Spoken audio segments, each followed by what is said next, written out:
السلام علیکم ورحمۃ اللہ وبرکاتہ۔ میرے پیارے آقا علیہ الصلاۃ والتسلیم کے پیارے دیوانوں، خاتون جنت حضرت فاطمۃ الزہرا رضی اللہ تعالیٰ عنہا کی کنیزوں، عورتوں کی حکایات، اس درس کے ایپیسوڈ نمبر 65 میں آپ تمام کا استقبال ہے۔ آئیے درود شریف کے ساتھ آج کے درس کا آغاز کرتے ہیں۔ الصلاۃ والسلام علیک یا رسول اللہ، الصلاۃ والسلام علیک یا حبیب اللہ، الصلاۃ والسلام علیک یا نبی اللہ، وَعَلَىٰ آلِكَ وَأَصْحَابِكَ یا نور اللہ صلی اللہ تعالی علیہ وسلم۔ میرے پیارے آقا علیہ الصلاۃ والتسلیم کے پیارے دیوانوں، خاتون جنت حضرت فاطمۃ الزہرا رضی اللہ تعالیٰ عنہا کی کنیزوں، اس وقت ہم اور آپ عورتوں کی حکایات اس کتاب کے 9ویں باب سے ماڈرن عورتوں کے تعلق سے حکایات سماعت کر رہے ہیں۔ حکایت نمبر 120، ایم اے کی 2 طالبات۔ دلی کے ایک مقامی کالج کی ایم اے کی 2 طالبات ایک غیر ملکی نوجوان کو لڑکیوں کا لباس پہنا کر اپنے ساتھ ہاسٹل کے کمرے میں لے گئیں۔ چوکیدار کو انہوں نے یہ چکمہ دیا کہ یہ تیسری لڑکی ان کی مہمان ہے، اور چوکیدار کو شام کے اندھیرے میں یہ شک بھی نہیں ہوا کہ ان کے ساتھ زنانہ لباس میں لڑکی نہیں بلکہ لڑکا ہے۔ کئی رات ان لڑکیوں کے بند کمرے میں ہنسی مذاق اور چھیڑ چھاڑ کا ہنگامہ ہوتا رہا۔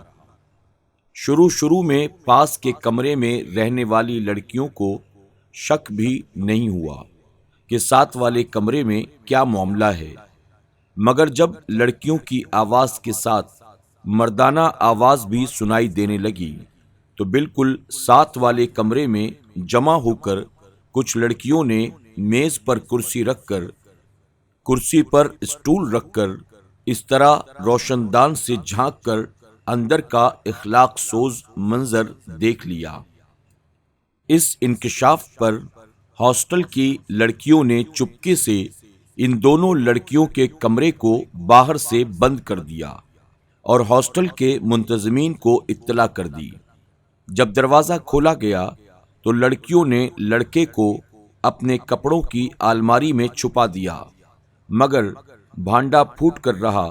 اس کے بعد تحقیقات کے بعد ایم اے کی ان دونوں طالبات کو، جو بڑے ہی شریف اور معزز گھرانوں کی سپتریاں تھیں، کالج سے نکال دیا گیا۔ سبق: نئی تہذیب نے بے حجابی مرد و زن کے آزادانہ اختلاط اور مخلوط تعلیم یعنی ملی جلی تعلیم کا جو رجحان پیدا کر دیا ہے، اس کا بھیانک نتیجہ ایم اے کی 2 طالبات کے کردار کا سا نتیجہ ہی نکل سکتا ہے۔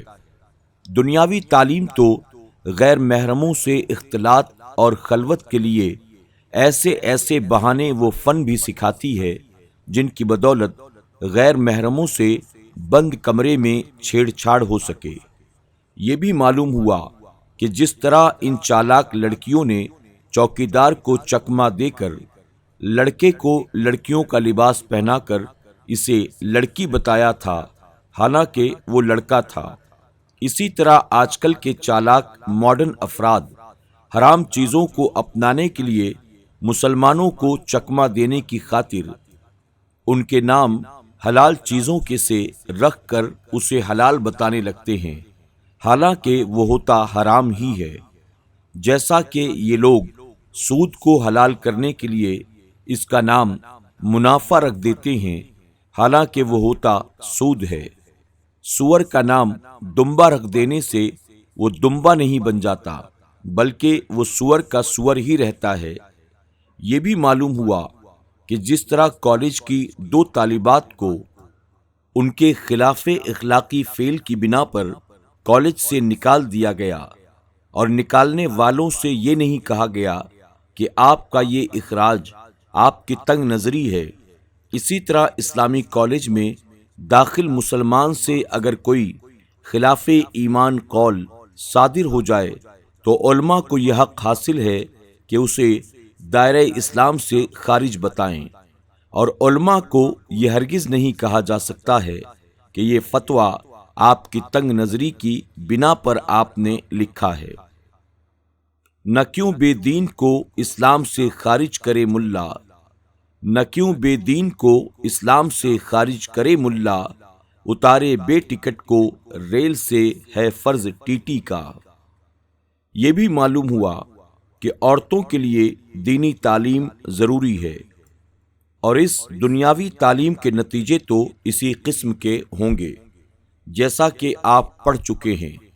اس لیے اکبر الہ آبادی نے اپنی ربائی میں لکھا ہے، اور بہت خوب لکھا ہے: آج وہ ہنستے ہیں میرے جب و دستار پر، آج وہ ہنستے ہیں میرے جب و دستار پر، ایک دن ان کو فلک بندوائے دھوتی تو سہی۔ اپنی اسکولی بہو پر ناز ہے ان کو بہت، اپنی اسکولی بہو پر ناز ہے ان کو بہت، کیمپ میں ناچے کسی دن ان کی پوتی تو سہی۔ مخلوط تعلیم کا ایک لطیفہ بھی سن لیجئے۔ ایک بڑی بھی شام کے وقت بچہ گاڑی میں ایک بچے کو سیر کرا رہی تھی۔ اتفاق سے بچہ رونے لگا، اسے چمکارتے ہوئے وہ کہنے لگی: سو جا ڈگری، تمہیں دودھ گھر جا کر ملے گا۔ کسی نے حیرانی سے پوچھا: محترمہ، بچے کا نام بڑا عجیب ہے۔ بڑی بھی بولی: اس میں حیران ہونے کی کیا بات ہے؟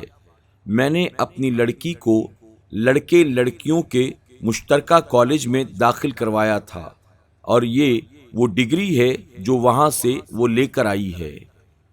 ہو نہ لڑکوں لڑکیوں کا اختلاط، ہو نہ لڑکوں لڑکیوں کا اختلاط، احتیاط اے مرد مومن احتیاط۔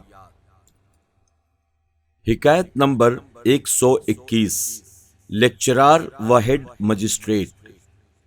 دلی کے ایک صاحب نے ماڈرن عورت سے شادی کر لی۔ عورت شملہ میں ہیڈ مجسٹریٹ تھی اور میاں دلی میں لیکچرار۔ شادی کے بعد شملہ دلی کے درمیان دونوں کا ٹریفک جاری ہو گیا۔ ایک اتوار کو بیوی شملہ سے دلی کی گاڑی پر بیٹھ گئی اور میاں دلی سے شملہ کی گاڑی پر بیٹھ گئے۔ امبالہ جنکشن پر دونوں کا اچانک میل ہو گیا۔ میاں نے جھجکتے ہوئے کہا: میڈم معاف کرنا، یوں لگتا ہے آپ میری بیوی ہیں۔ اور میڈم بولی: شک تو مجھے بھی پڑتا ہے کہ آپ میرے میاں ہیں۔ میاں نے کہا: تو آؤ شک کا فائدہ اٹھاتے ہوئے دونوں میاں بیوی بن جائیں۔ چنانچہ دونوں نے اتوار کی چھٹی امبالہ جنکشن ہی پر گزاری، اور رات کو دونوں اپنے اپنے گھر پر روانہ ہو گئے۔ ان دونوں کا ایک بچہ بھی تھا جو اسکول کے ہاسٹل میں رہتا تھا اور اپنے ماں باپ کی محبت حاصل کرنے کبھی کبھی شملہ چلا جاتا اور کبھی دلی۔ کبھی کبھار تینوں اکٹھا ہو جاتے تو ایک دم اداس ہو جاتے تھے۔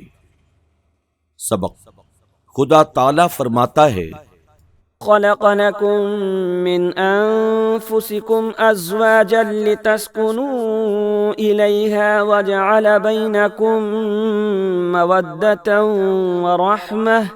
مفہوم: تمہارے لیے تمہاری ہی جنس سے جوڑے بنائے اور ان سے سکون پاؤ، اور تمہارے آپس میں محبت اور رحمت رکھی۔ خدا تعالیٰ نے تو میاں بیوی کا جوڑا اس لیے بنایا تاکہ انہیں ایک دوسرے سے سکون ملے اور ان کی آپس میں محبت ہو، لیکن اس ماڈرن دور میں میاں بیوی دونوں ہی کو سکون نہیں۔ میاں شملہ بھاگ رہا ہے اور بیوی دلی، اور آپس میں محبت کا یہ عالم ہے کہ میاں بیوی کو اور بیوی میاں کو پہچانتی نہیں۔ ان دونوں کو ہی آپس کے رشتے کا شک ہے۔ بچہ الگ ہاسٹل میں بے چین ہے اور کبھی کبھار اکٹھے ہو بھی جائیں تو ایک دوسرے سے بیگانگی کے عالم میں، اس لیے ایک دم اداس بھی ہو گئے۔ اس برائے نام رشتے کے باوجود تینوں کا گھر الگ الگ، تینوں کی منزلیں الگ الگ، اور تینوں کے خیال بھی الگ الگ۔ فرمائیے، اس ماڈرنزم کو اپنانے سے چین و سکون برباد ہوگا یا نہیں؟ پرانے دور میں بیوی کو گھر والی کہا جاتا تھا، یعنی جو گھر ہی پر رہے۔ ایسی بیوی سے سکون بھی ملتا ہے اور محبت بھی، اور جو گھر والی نہ ہو بلکہ اسکول والی ہو تو اس سے سکون کے بجائے بھاگ دوڑ اور محبت کے بجائے کسی جنکشن پر میل ملتا ہے۔ اور آج کل کی ترقی کا تو یہ عالم ہے کہ یورپ میں کسی جنکشن پر جانے کی بھی ضرورت نہیں رہی، صرف ایک انجیکشن ہی سے بچہ حاصل کر لیا جاتا ہے۔ آپ کو چین و سکون گر چاہیے، آپ کو چین و سکون گر چاہیے، ماڈرن ماحول مت اپنائیے۔ آج کے درس میں بس اتنا ہی۔ انشاءاللہ ماڈرن عورتوں کے تعلق سے مزید نئی حکایات کے ساتھ کل پھر آپ کی خدمت میں حاضر ہوں گے۔ اپنا خیال رکھیں اور اپنی دعاؤں میں ہمیں بھی ضرور یاد رکھیں۔ السلام علیکم ورحمۃ اللہ وبرکاتہ۔